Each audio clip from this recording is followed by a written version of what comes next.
Hi, I've got a super fun quilt tutorial for you today. This is the Scatter Sunshine quilt. Don't you love how happy and sunny it is? I've been working on this pattern all through the winter, and it's been the perfect thing to brighten the cold gray days. This is the throw size that I made from some bold solids. In the tutorial, I'm going to be making the baby size in some pretty pastels. Here are my fabrics and all the cut pieces.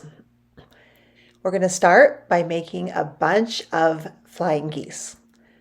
We have 4 small squares and 1 large square for each flying geese block we make. I'm going to draw a line diagonally across each small square. Set 2 small squares aside and line up the remaining 2 with the corners of the large square. Sew 1/4 inch away from each side of the marked line.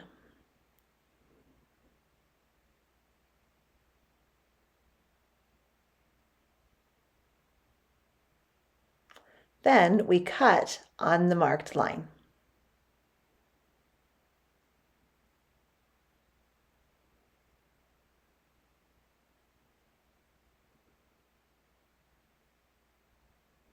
Now we're going to press the seam allowance towards those small triangles.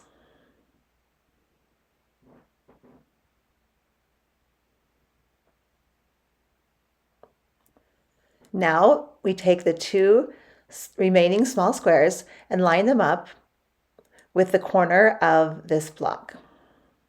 We're going to sew again 1/4 inch away from the marked line on both sides of the line.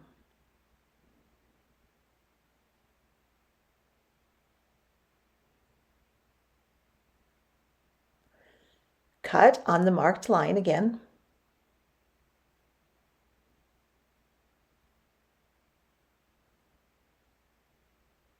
And we're going to press the seam allowances towards the small triangle again.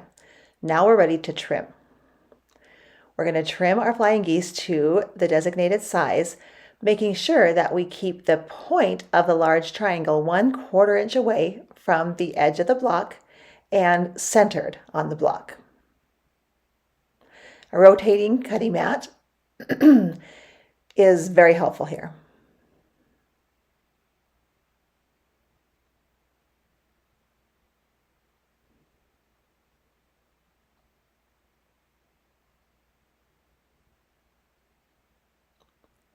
So here we have 4 of our first flying geese. We're going to repeat this procedure with our next 2 colors. We're going to take 1 flying geese of each color and sew them together.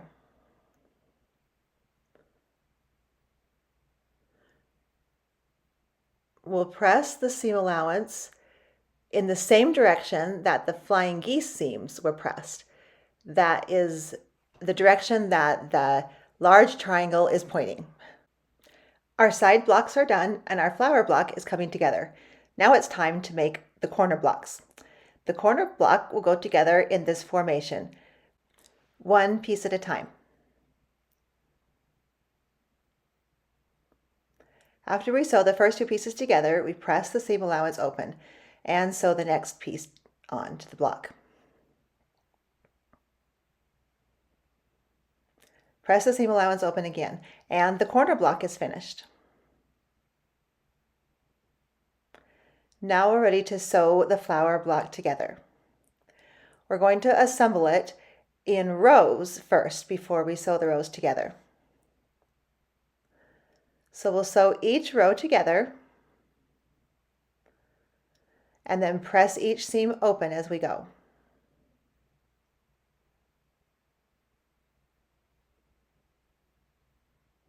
Once we have all of the rows sewn together and pressed nicely, we're ready to sew the rows together.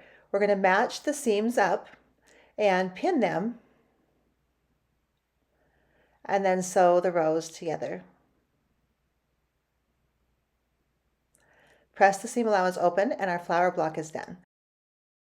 Now we're moving on to the leaf block, and we're going to start by making the flying geese blocks the same way as we did before, with fabrics 1 and 5 this time.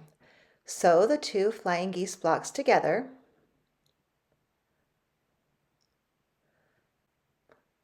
and press the seam allowance as before. These are going to be our side blocks, the same as they were on the flower block.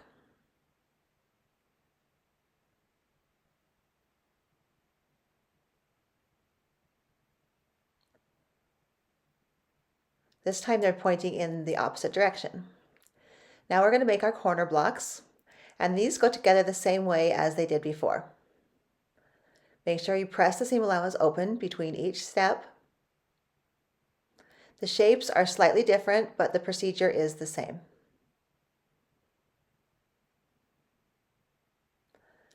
After the corner blocks are pressed nicely, we can sew it together the same way as we did with the flower block. We're going to sew it together in rows first. So sew the rows together.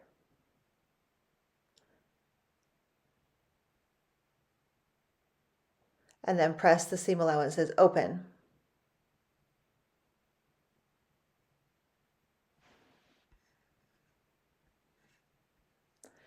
When you sew the rows to each other, make sure you pin the seams to each other so you can match those seams up nicely. Now I have the leaf block and the flower blocks completed. We're going to lay them out according to the design in the pattern.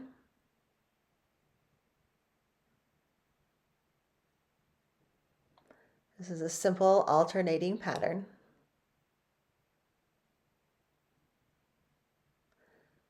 And then we're going to sew the rows together first.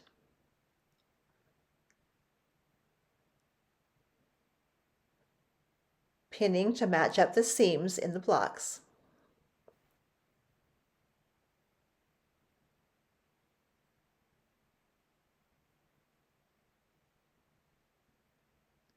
Press the seam allowances open.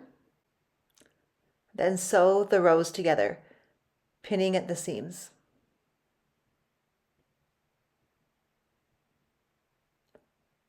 Now we're ready to work on the borders. We're going to sew each color of border strip together with a 1/4 inch seam. We'll press those seams open.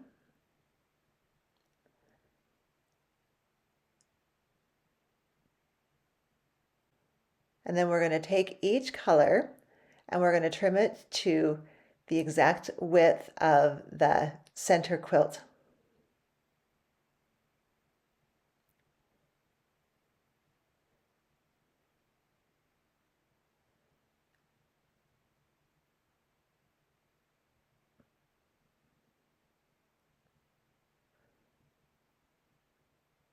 So we're going to have 6 border strips for each strip set. We're going to trim them so they're exactly the same length.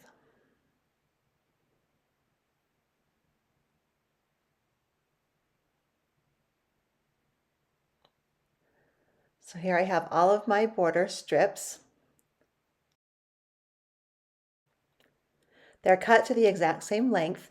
I'm going to lay them out as shown in the pattern and pin them together before I sew them. So here are my 2 border strip sets, all sewn together and pressed nicely. I'm going to pin them to the center quilt and sew them together.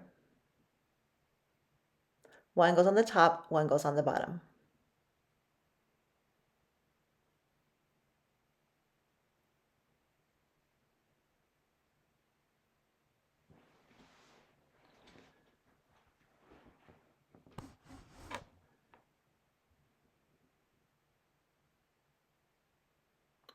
I'm going to press the seam allowance towards the border.